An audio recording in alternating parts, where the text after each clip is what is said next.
with the Holy Writs, especially that which we call the Old Testament, are somehow, or probably somehow familiar with this story of a gentleman named Nehemiah. Nehemiah, sisters and brothers, was a part of the exilic experience. It was Nehemiah's lot to be caught up with those who were taken from his homeland in Judea to a land called Babylon, all because God caused their enemies to come upon them. It was, sisters and brothers, while he was in Babylon, along with the others, that they learned to live under a bad situation. And if I were to pause right there, I would suggest to you that even the most holy among us every now and then have to learn how to make the best of a bad situation. But here it is, sisters and brothers, that while they were in captivity, the Babylonians were overtaken by a group called the Persians. And while Persian and Artaxerxes, their king, was in charge, Nehemiah inquired what was going on in his homeland. Nehemiah wanted to know what's happening in the hood. Are my people still good? Well, Nehemiah got a report from home that said not only are the people doing bad, but the wall that was supposed to protect the city had not just been torn down, but had been burned. You know this story and how it is, sisters and brothers, that Nehemiah wept for the people and its city. Don't miss it. He wept, he fasted, he prayed for the people and his city. And by the grace of God, he was allowed to go back in order to rebuild. Don't miss it. Not just a wall, but to rebuild the community, to refortify, if you will, the people of God. And while he was there, the record says that Nehemiah and a band of believers were working diligently for the Lord, and they recognized that they were working short-handed. Nehemiah and all of those who were with him recognized that after all of their efforts to get back, to receive permission from Artaxerxes, to get letters of commendation and recommendation, to receive lumber from the Persian forest, it is, sisters and brothers, that when they began the work, they found that they had very little to work with. And perhaps I'm preaching to somebody in the Lord's house today, and you recognize that it may not be a calendar year. Perhaps it's been a few months, or maybe it's been a couple of years on your behalf.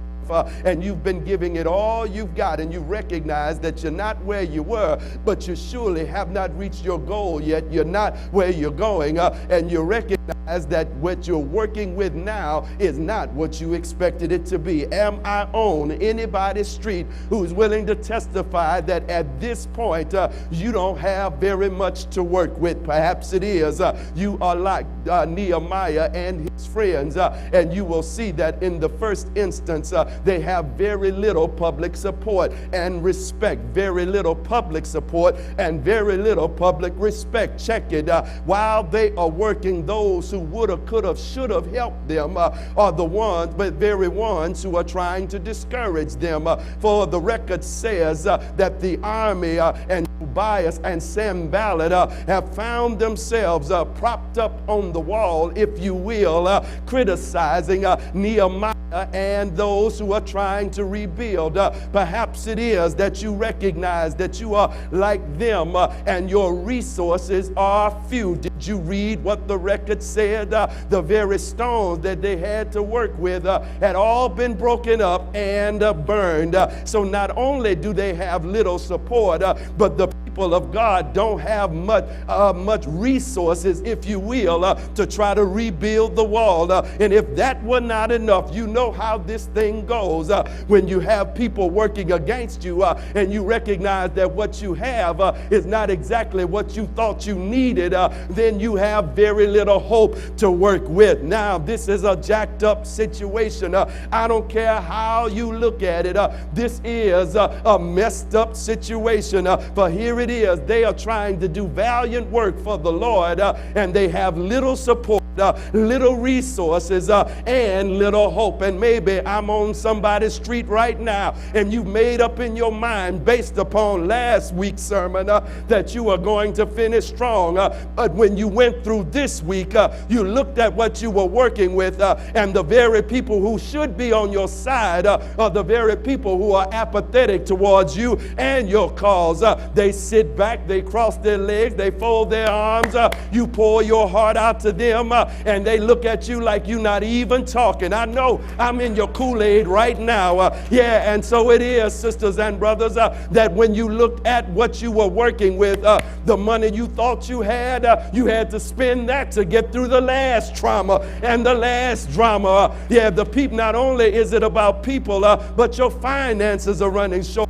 Not only so, but you recognize and realize that your skills and your energy is not what it used to be. Am I preaching to anybody in here who recognizes that you can't go for 12 or 14 hours like you used to go, that you got to get a nap in now, you got to rest?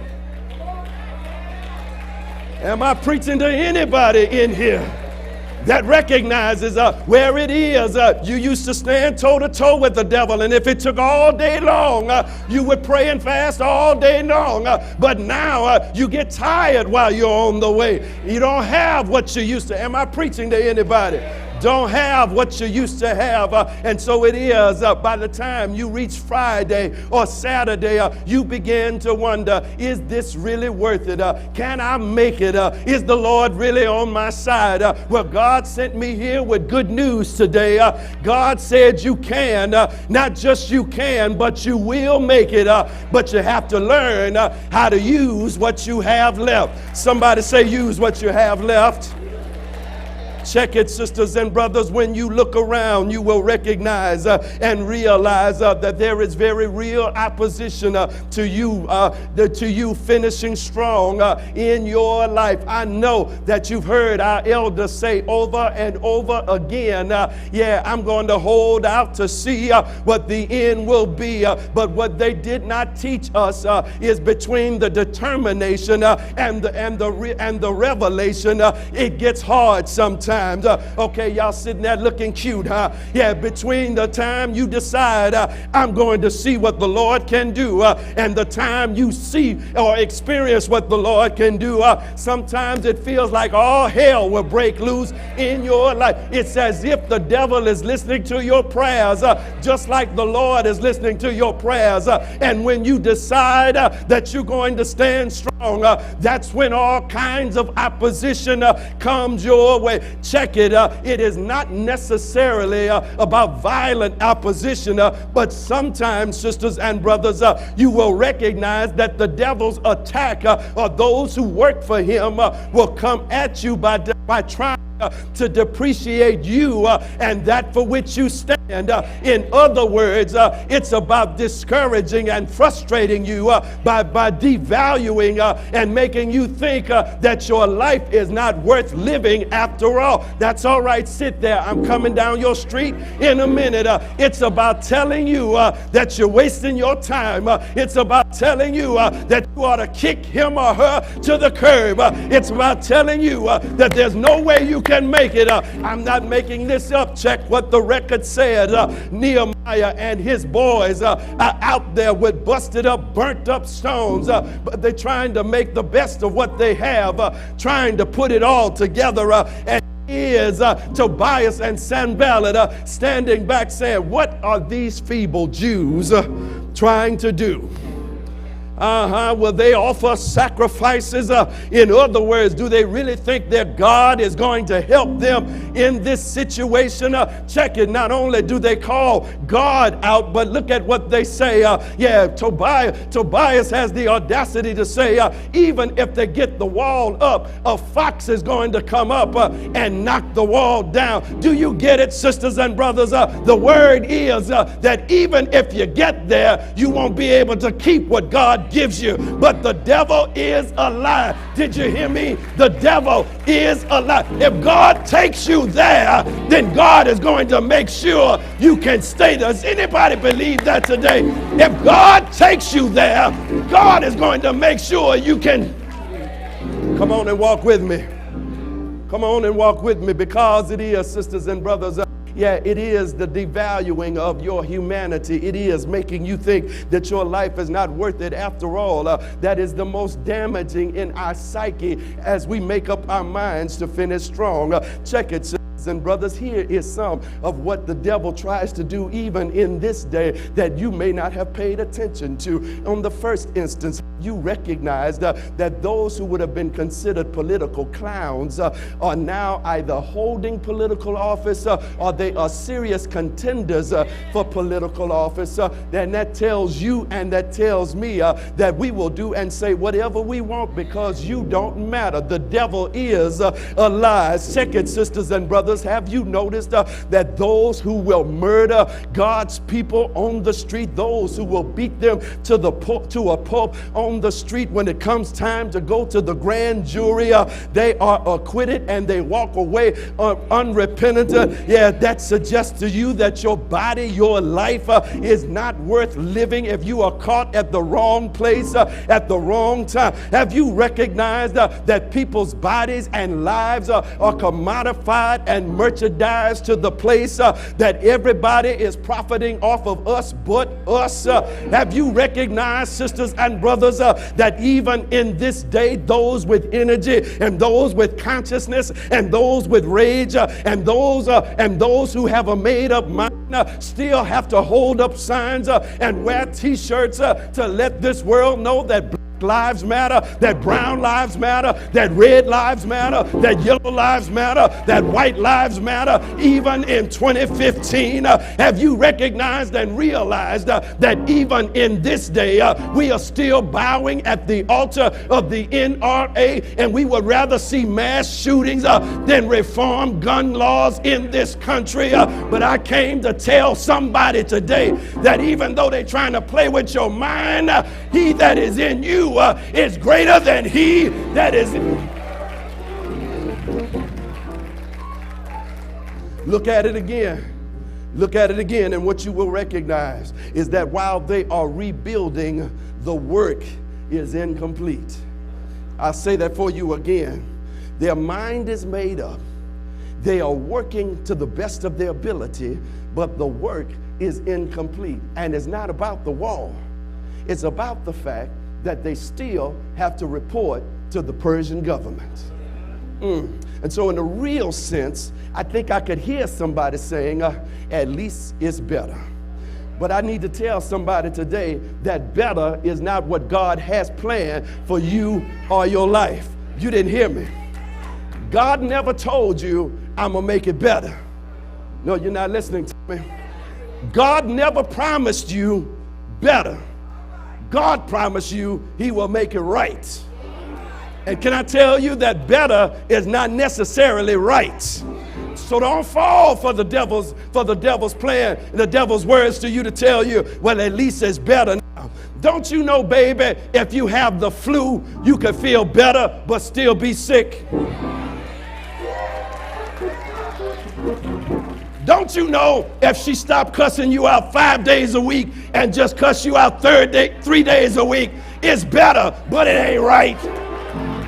Somebody say it ain't right. Don't you know if they getting you for $300 a month and they start getting you for $298 a month, it might be better, but it ain't right. Don't you know if he beats your behind for 1 hour and cuts it down 45 minutes, he's still beating your... It might be better, but it... I don't know how it works in your life, but I have decided better ain't good enough for me. Do I have anybody with me in here? I don't want better, I want it to be... Yes, sir. Maybe that ought to be your prayer before you leave this place today. God, make it right. I don't want better. I want it to be. The restoration is incomplete. And check out the people of God. They still working. It's because they recognize that they've come too far to give up. After traveling from Persia, after going through enemy territory, after having to receive letters in order to get the very little tools and materials that they have, Nehemiah and those who are working with them recognize that they have come too far to stop now. And maybe that's why God sent you to Elm Grove today. God wants you to know that you've come too far. You've been through too much. You've overcome. You survived. Even when they thought it was over for you, you showed up again. You kept your shoulders back and your head high when they thought you ought to be slumbered down somewhere. They thought that they'd thrown the dirt on your grave, and here you are standing today. Doctors are looking at some of you, and they're shaking their head because they don't know how you survived the last attack on your body. Somebody knows that your therapist is looking at you, and they already had the papers ready to sign to send you to Jackson. But because of God, you better ask your neighbor where Jackson is. But because God is on your side, God helped you to keep your mind right. They thought when he or she walked out on you that you would just give up and kill yourself. But God let you cry for a few days and then told you to wipe your face, comb your hair, get your clothes out of the clean. Am I preaching to anybody?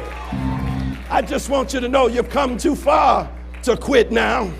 And maybe you realize that the stakes are too high. Not only is your destiny at stake, but maybe even your eternity is at stake. Let me say that for you again. Not just your destiny, but your eternity is at stake. Don't you know the very survival of your children and your children and their children and their children and their children is based upon whether or not you finish strong right now? Don't you know that the consciousness and the self-awareness of the people who are divinely connected to you is tied to how you are going to finish this race?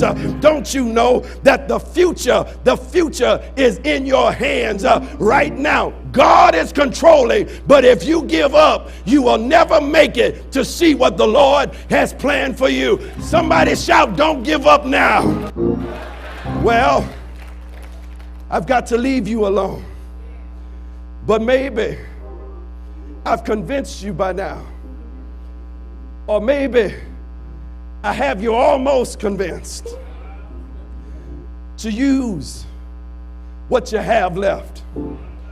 Let me walk through the scriptures, and maybe I can push you all the way so that you will join me. Yes. And decide, I may not have much left, but whatever the Lord has put in my hands, I'll use what I have left. Maybe for somebody, you recognized you have very little faith left.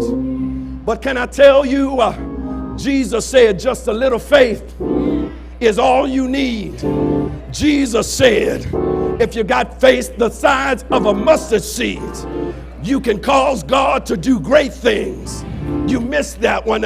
If you have faith the size of a mustard seed, you can begin to talk to impossible situations. And impossible situations are do not what you say, but what God says. Are you with me today? Maybe you recognize not only do you have a little faith left, but you have a little bit of self-confidence or a little life left. Can I tell you that a little bit is all you need? For the Bible tells me that some bandits caught a man on the side of the road, and they beat him, and they beat him, and they robbed him, and they robbed him, until the scriptures say that they left him half dead. But all he needed was a little bit. All the Lord needed was a little bit. Can I tell you, you may be looking at yourself right now and you think you're half of what you used to be. But can I tell you that half of what you used to be is not dead. And if God sees life, and if God sees life, and if God sees life, God can and God will turn your situation around. Do you believe me today? Do you believe me today? I'll leave you alone when I point out to you that they had very little material to work with. But check out what happens. Verse 6 says that the people had a mind to work. No hooping, no hollering, no running, no spitting. The people had a mind to work. You will make it. You will make it. You will make it. Here it is, because God has given you a mind or hearts. My mind's made up. My heart is fixed. Check it. To work. Work, that is to be creative. That is to make up your mind that come hell or high water, I will produce something good out of this situation. Now, my neighbor may not appreciate it, but you don't know like I know. What it took for me to get to this point may seem like a little bit to you, but if God just allows me to produce a little bit from this situation, I'll bless the Lord at all times, and his praise shall Are you walking with me? Not only so, the people had a mind to work. That is, they made up their mind that even with little bit burnt stones, they said, we'll keep on piling this stuff up, because sooner than later, if we keep piling the little bit that we have, a little bit will turn into a lot. See, we need to talk to the people who know what it is to be short $39 at the end of every month. I need to talk to the people who know what it was to have mama to put patches in the knees of your pants. I need to talk to the people who know what it is to make beans and rice last a whole week. If you keep piling the little bit, am I preaching to the right crowd? If you keep piling the little bit that you have, keep piling it on top of one another, and the next thing you know, you'll be standing and your haters will be beneath you. Am I right about it? Am I right about it? I'm out. I'm out. Here's the last thing. Hear me. Hear me well. They had a mind to work. They had a mind that said, I'm going to produce something with my life. I don't care what the devil says. They had a mind that says, I only have a little bit, but I'm going to gather the little bit that I have, keep piling it on top until